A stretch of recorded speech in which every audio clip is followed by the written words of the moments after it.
This podcast is brought to you by Most Valuable Podcasts, leading the league in podcasting entertainment.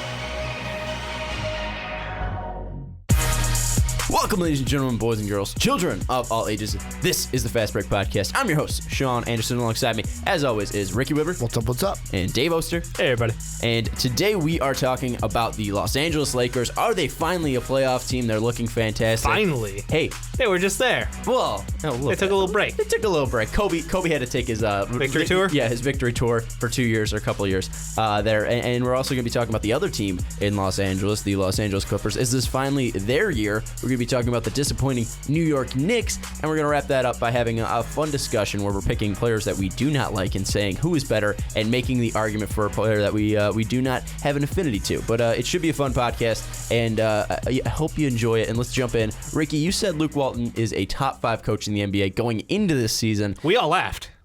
I think we're not laughing. It's kind of showing it. I don't want to say we're not laughing now because I still don't agree with you. But right now the Lakers are 5-4 and they are looking pretty good. Look at what he's able to do with young talent, man. The thing that I love about Luke Walton is he's able to bring a team together. And this Laker team, it's one of those things where maybe it's not Kobe being on the team anymore. Maybe it's a little bit of Luke Walton being there and them actually having a coach that cares about them, but who's not trying to intentionally lose games and harm the growth of young players. This Laker team looks pretty damn good. Like, I know they're only they're not like, when I want to say pretty damn good, I'm not saying like best in the West, but this is a team that's got potential. And they have wins over Houston, they have wins over Atlanta, and they have wins over Golden State. Teams that are very competitive. They've held Golden State to such a low shooting percentage. And 97 points in, and they held them under 100, which is very impressive. You would think, though, that the guy who came from that system would know how to stop it, though. That's There's true. no stopping the greatest shooter of three-pointers in the league, and then the greatest offensive weapon in our lifetime. Would know what to do. Oh, wait, just look at the finals. And Zaza. Just play man-to-man. And Zaza. JaVale McGee clowning. But he's checked in a fool over there. But really, the question that we're posing in this discussion is: are the Lakers an actual playoff team? I mean, it's early on in the season. Sounds asinine. It's only been 9 games, but are they actually a playoff team? And can they make the playoffs this year? Because I remember last year around this time, it was one of the first fast breaks, and it was, can the Warriors break the Bulls record? And they ended up doing it, and I called it. Yep. So, and I also called that the Lakers were going to be a playoff team in 2 or 3 years. And my answer right now is no, and I have a lot of regret saying that, and a lot of I'm hesitant to say that, but just Sean, because if you they call look out so somebody, good. You know what happens. So they're going to win. What's this? They've been 9 games. 40-some games this year. No, 73 games straight now. They're going to win 73 games straight. Because we have some weird power that we call out DeMar DeRozan. No, he hasn't stopped. You call out. I call out DeMar DeRozan. I just shit-talk the Toronto Raptors in general. So, I mean, Ricky gives me no credit for that. I call out DeMar DeRozan, and he goes off. I think we said that Devin Booker's been a little on the downcline. The downcline, yeah. Love that word. I've started using that now since you said that. It's great. Devin Booker puts up 39. So I'm calling out the Lakers here. I don't think they're going to make the playoffs, and they're probably going to prove me wrong. Dave, what's your thoughts on this? I'm completely with you. I think that they're going to be very good. I think they're just going to miss out probably by a little bit on the playoff run. Mm-hmm. But this team is getting scoring from everybody. D'Angelo Russell, when hot, is one of the best players in the league. Like, he goes, I don't know what it is. It's like a switch just kind of flips, and he's like, oh yeah, I can play basketball really fucking good. But then all of a sudden, like, I don't know like how he hits his groove, but when he's out of his groove, like, Luke actually understands. He's like, all right, hey, guess what? We can go to Lou Williams. We can go to Uncle. I hate the fact that Swaggy P is just, it's easy to say. I know everybody's calling him Uncle, but now it's just weird. Swaggy P. Yeah. I want to go back to Swaggy P, but he's mature now. He's Uncle. Remember that shot he took where he turned around and celebrated and it just bricked right off the rim. It was amazing. And one thing surprising too is that Swaggy P and D'Angelo Russell are starting in the same lineup and are actually playing well together, because we obviously know the drama that happened last year. Mm-hmm. And the fact that Jordan Clarkson's coming off the bench with Lou Williams, and that's been a fantastic duo coming off the bench. I mean, they're two of the top like 5 scorers on the Lakers. Lou Williams leading them in scoring, and it's weird seeing the dynamic of this Laker team, because they brought in Luol Deng, who's been starting on their team, but he hasn't been that great for them. Yep. But he also hasn't needed to be great for them. And I'm wondering if they do get close. And I think we all 3 of us think that they're going to be competitive the way they've been playing this year. I think they'll make the playoffs. I think they could do it. Shit. He's up 7 to or 2 8. Lakers fans. 7 or 8. My question is, do they need to make a move to make the playoffs, or do you think this team can actually make the playoffs? This team right now. I think the thing that's going to help them make the playoffs this year is what other teams are also doing in the Western Conference. Teams like we talked about, the Timberwolves, the Mavericks, at the beginning of the season, those were 2 teams we all had as possible playoff teams or in the playoffs. The T-Wolves, I know it's early. It's early in the season, but maybe they're looking like a team where it's like maybe the young players need a little bit of time to gel with their new coach. Man, they are playing a lot of minutes already. Yeah. I mean, you're talking about Back-to-backs, averaging like 30, 35 minutes. It's crazy. Well, and It's a that's Tom Thibodeau that's team. the thing I with know, Tom yeah.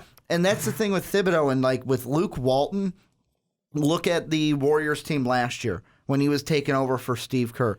This guy he kind of knows what to do, and he had a hot start last year. I'm going to count this as a hot start again for you Luke can continue Walton. it. And another team is the Dallas Mavericks. They haven't been that good. Oh, they're health issue. Now, can these teams figure it out and get healthy throughout the season? Yes.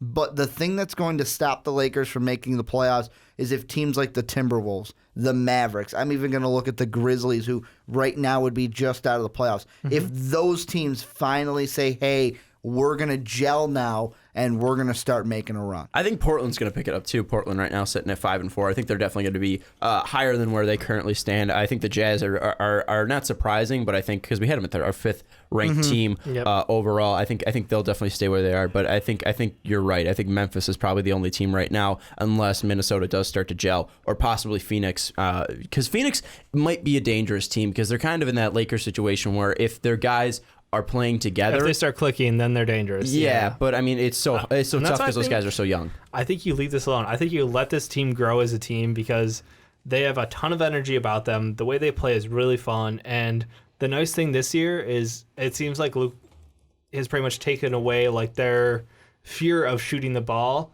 Like, just take the shots. Like they've taken more 3-point shots to start the season than last season. Well, that's what they were running margin. in Golden State. Just take the shot. Exactly. It's don't hesitate. Just take the shots. And with players like Lou Williams, with players like Nick Young and Jordan Clarkson out there, you want them. You want them to be active participants in that offense. You don't want to have them running a ton of plays, slowing down this offense. No, let them run. Let them play. You've got young guys. Use that as your advantage. And I kind of think of that. It's a similar situation that Luke Walton had to deal with last year in Golden State with Draymond Green, because when you heard Draymond last year talk about his newfound confidence with actually taking the 3 ball and developing that, he would talk about Luke and how he would go miss a shot. Luke would talk to him, say, you know what, it's okay, didn't go in, just keep shooting it. They will land. And that's the big thing about shooting threes. Sometimes you're going to get hot, sometimes you're going to get cold. You just keep shooting and hope that that next shot is going to be the one to kind of break you out of it and start that hot streak. Was it Kobe, I think, was the one who famously was ripping on another superstar, and it was like, oh, you're like 1 from 11 shooting the ball, and you stop shooting? That means you quit on yourself. I'll go out there, I'll shoot 20. I don't care if I start 1 for 11. I'm going to go out there and I'm still going to keep shooting. I got to believe in myself, and I'm going to keep going. He did that going out, too. I don't know if you remember that 60-point performance. That was literally the where he greatest. shot 50 shots. It was the ultimate Kobe game. Well, that was just feed it to Kobe. It's his last hoorah, Sean. And now this team, they don't got to worry about that. They don't have any legend hanging above their heads. And Russell's talked about that. Yeah, Russell it's a weight talked off their about shoulders mentally. One thing I want to bring up, because I think we all agree that they will be competitive this year. I think they proved that. And They're I mean, a 35-win team at the minimum, I think. I Yeah. think that's like conservative now. Now, one thing I want to bring up though is if they do go out and go out and try to bring a piece in, you're most likely going to think they're most likely going to go young, just because this core is so young. And a team that is obviously low and has been low for a long time is the Philadelphia 76ers. And a piece that I would think you would want to bring in to a team like this is probably some help down low, because Mozgov hasn't been bad. He's been doing really well, actually. Yeah, he hasn't. But again, Mozgov isn't the one you want to trust, basically because of his past injuries. So one thing I want to bring up is the Philadelphia 76ers. Obviously, they have a ton Of bigs, ton of bigs. So I think at least from a future standpoint, and possibly bringing a big either I mean, I would think the one that makes the most sense is you need someone defensively probably, and that would probably be Noel. So, and he's said that he wants to be moved, or one of them needs to be moved. And with Noel's injury problems, he's not playing right now. I think that might be a fit because I don't think you want to bring Okafor in. What do you think about a possible Noel trade or someone else? Because if they do go out for someone, what position should they really attack? Riddle me this, Sean. What are you giving up for Noel? What are you giving up for him? What are the Lakers going to give up for him? The way you phrased that was so weird. Well, because it's a riddle to me. I mean, I look at this and I go... They're going to continue to mortgage their future. I feel like the Sixers would say, we want this, and Lakers would be like, get the fuck out of here. We're not mortgaging our future just to get one guy. That's another first. Not even that. I think that the 76ers might say, no, we want like a D'Angelo Russell. We might want a Julius Randle. They might ask for that, and the Lakers will say, no, get out of here. Every team will say no because that's ridiculous. It's a 1+, but it's not that does not high. equal that. But I mean, and plus, do you want to give up another first-round pick? If you think that sets your roster up for long-term success, you can kind of mortgage that because there is still free agency. There is a chance to get around, and there are more guys taking short contracts so they can cash in. They are still the Lakers, too. They still have a ton of But cash. here's the thing. Yeah. Are you going to bank on a free agent saying, man, I want to play with a young team? But that's the thing. They're not banking Do I want to play in Los Angeles? Angeles? They can play in LA, and they can come in, and you don't need any big guys, really. You're looking for complementary players now because you have your core of Russell. You've got Randall. You've got, if they have Noel, you've got Brandon Ingram, who we haven't even talked about this whole freaking time. Mm-hmm. He was their number 2 pick overall, and they're letting him slow roll this season with no pressure. So, I mean, they've got a lot of guys as their core. Really, their only concern now, I mean, and this sounds stupid. Like, me saying this out loud sounds stupid, is they don't have to worry about that first-round pick if they can go out and get a Noel who can give them 70 games a year. See, I think if you can split time between him and Mozgov, great. Well, it depends on when the first rounder is. If it's anything after 2020, then sure. But the one thing is, if Philly wants that 2018 pick, and it might sound like, Ricky, why are you focusing in on that one pick? It's because if the Lakers don't finish with a top 3 pick this year, they lose the 2017 pick, which is this year, but then they also lose 2019 to Orlando. That you're losing 2 just by being good. 2018, I think you can't lose 3 straight years of no first rounders. But look at this in past history. I mean, look at the team as in Miami or Cleveland. I mean, they with LeBron James, and I'm not comparing any player on the Lakers to LeBron James, but I mean, from a team standpoint, I mean, this team, at least going towards the future, they might be a top team in the NBA. I don't think that's too bold to say there. Yeah. But, I mean, we've seen Cleveland, we've seen Miami really sell the future to be able to put pieces around guys like LeBron. And when you believe in a core that is this good already, and a core that has Brandon Ingram on the bench right now, I think giving that up and possibly having a piece that you can cement in the middle, like a Noel or any other player, you can really put in someone else just that kind of fits that role. I don't think that's too crazy of a move to say. I feel like it's not one of those where, like, man, you need a first rounder every year. I think you need one more. One more kind of, and it could be a guy who could be like a late teen pick, and he's coming off the bench. But who are they going to take? Who are they? Like they're most likely ending up going to take someone that they can put in at the center position or someone off the bench.